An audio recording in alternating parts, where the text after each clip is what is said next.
ये एक बहुत ही गहरा और इंटेलेक्चुअल विषय है जिसे हम साइंटिफिक, फिलोसॉफिकल और इमोशनल तीनों एंगल्स से समझेंगे। इसमें हम देखेंगे कि आखिर भगवान और विज्ञान का टकराव क्यों हुआ और क्या सच में विज्ञान सब कुछ समझा सकता है और क्या विज्ञान भगवान को भी समझा सकता है। मानव सभ्यता के इतिहास में दो शक्तियां हमेशा आमने सामने रही हैं, विज्ञान और भगवान। एक तरफ विज्ञान कहता है हर चीज का एक कारण है, एक फॉर्मूला है। दूसरी तरफ भगवान के भक्त कहते हैं हर कारण के पीछे एक सुप्रीम पावर है। और यही संघर्ष, आस्था और तर्क का संघर्ष, मानव इतिहास की सबसे लंबी फिलोसॉफिकल लड़ाई बन गया है।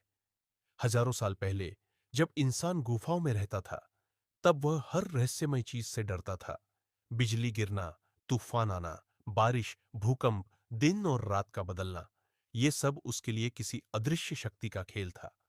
वह शक्ति भगवान के नाम से जानी जाने लगी।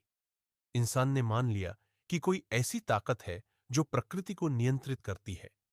लेकिन जैसे जैसे उसकी बुद्धि विकसित हुई, उसने प्रश्न पूछने शुरू किए।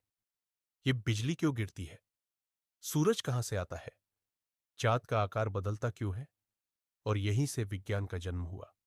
प्राचीन यूनान में कुछ थिंकर्स ने कहा, अगर देवता सब कुछ चलाते हैं, तो फिर नियम क्यों है? थेलीस, अरस्तु, पाइथागोरस और बाद में गैलीलियो और न्यूटन जैसे वैज्ञानिकों ने दिखाया कि प्रकृति अपने गणितीय सूत्रों के अनुसार चलती है, न कि किसी देवता की इच्छा से। जब न्यूटन ने बताया कि गुरुत्व आकर्षण के कारण सेब जमीन पर गिरता है, तब पहली बार इंसान ने समझा कि प्रकृति को समझा जा सकता है बिना भगवान को शामिल किए। यही था पहला झटका आस्था को। मध्यकाल में ईसाई धार्मिक संस्था ने भगवान को केंद्र में रखकर पूरी व्यवस्था बनाई थी। किसी ने अगर कहा कि पृथ्वी गोल है, उसे पापी कहा गया। किसी ने कहा कि सूरज पृथ्वी के चारों ओर नहीं घूमता, उसे सजा दी गई।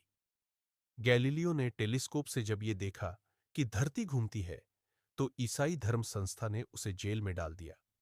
उसने कहा था, science tells how heaven goes, religion tells how to go to haven.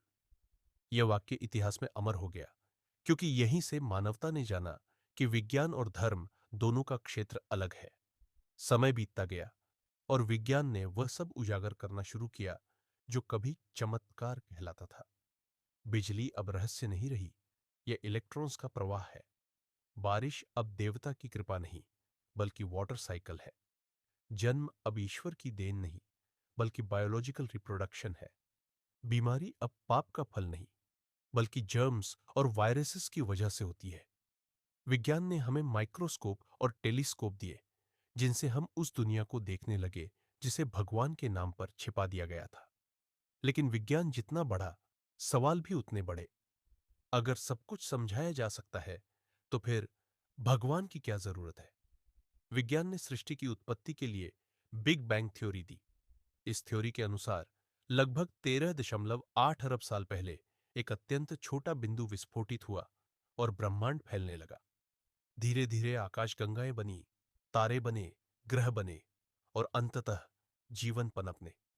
लेकिन यहीं से नया प्रश्न खड़ा हुआ, बिग बैंग से पहले क्या था? वो छोटा बिंदु कहां से आया? क्या उस विस्फोट के पीछे कोई एनर्जी या बुद्धिमान शक्ति थी? यहीं पर विज्ञान रुक जाता है और भगवान का विचार फिर से सामने आता है। क्योंकि अगर सब कुछ किसी कारण से होता है, तो बिग बैंग का कारण क्या था? Stephen Hawking, Albert Einstein, Carl Sagan जैसे महान वैज्ञानिकों ने इस विषय पर गहराई से विचार किया। आइंस्टाइन ने कहा था, I want to know God's thoughts, the rest are details.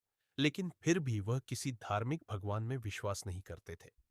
उनका भगवान था यूनिवर्स का ऑर्डर, उसका लॉजिक और कुछ नहीं। हॉकिंग ने कहा, the universe can create itself from nothing. यानी कि फिजिक्स के लॉज इतने परफेक्ट है कि ब्रह्मांड को किसी डिवाइन क्रिएटर की आवश्यकता नहीं है।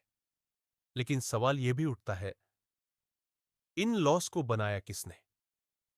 अगर फिजिक्स के नियम अपने आप बने, तो वो सेल्फ एग्जिस्टिंग लॉजिक किसने तय किया? विज्ञान का कहना है, हम जो देख सकते हैं, माप सकते हैं और प्रयोग कर सकते हैं, वही सत्य है। लेकिन कुछ चीजें ऐसी हैं जिन्हें साइंस अब तक नहीं छुपाया। चेतना मतलब कॉन्शियसनेस, आत्मा, समय की वास्तविकता, मृत्यु के बाद क्या होता है और क्यों कुछ है बजाय कुछ न होने के। यानी विज्ञान के पास हाउ का जवाब है, लेकिन वाई का नहीं। Science explains mechanism, not meaning. दूसरी ओर धार्मिक विचार कहते हैं विज्ञान जो खोज रहा है वो भगवान की रचना को ही समझने की कोशिश है। जैसे एक बच्चा खिलौने को खोलकर जानना चाहता है कि ये बना कैसे, वैसे ही विज्ञान भगवान के बनाए नियमों को डिकोड कर रहा है। हिंदू दर्शन कहता है ब्रह्म ही विज्ञान है, विज्ञान ही ब्रह्म है। यानी ज्ञान और ईश्वर अलग नहीं है, दोनों एक ही सत्य के दो पहलू हैं। आज के समय में कई वैज्ञानिक स्पिरिचुअल थिंकर्स बन गए हैं। क्वांटम फिजिक्स ने यह दिखाया कि वन्नी हर चीज केवल भौतिक नहीं, बल्कि एनर्जी और वाइब्रेशन है। ऑब्जर्वर के बदलने से रियलिटी बदल जाती है, जिसे ऑब्जर्वर इफेक्ट कहते हैं।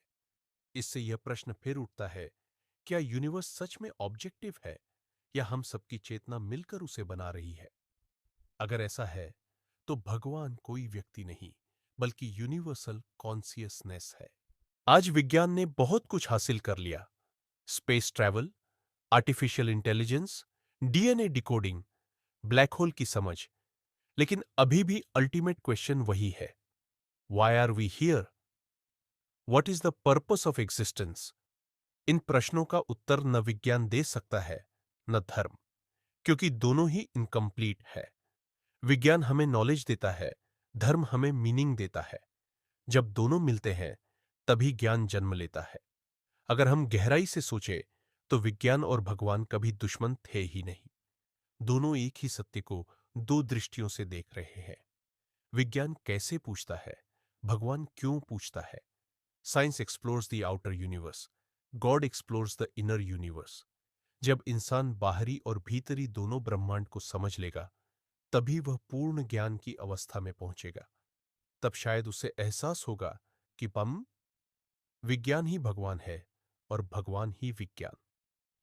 साइंस ने हमें सिखाया कि यूनिवर्स कैसे काम करता है। रिलीजन ने हमें सिखाया कि इसमें हमारा स्थान क्या है। और जब ये दोनों मिलते हैं तब हम खुद को, अपने अस्तित्व को और शायद भगवान को भी समझने लगते हैं। देखते हैं अगले वीडियो में। बने रहे। धन्यवाद।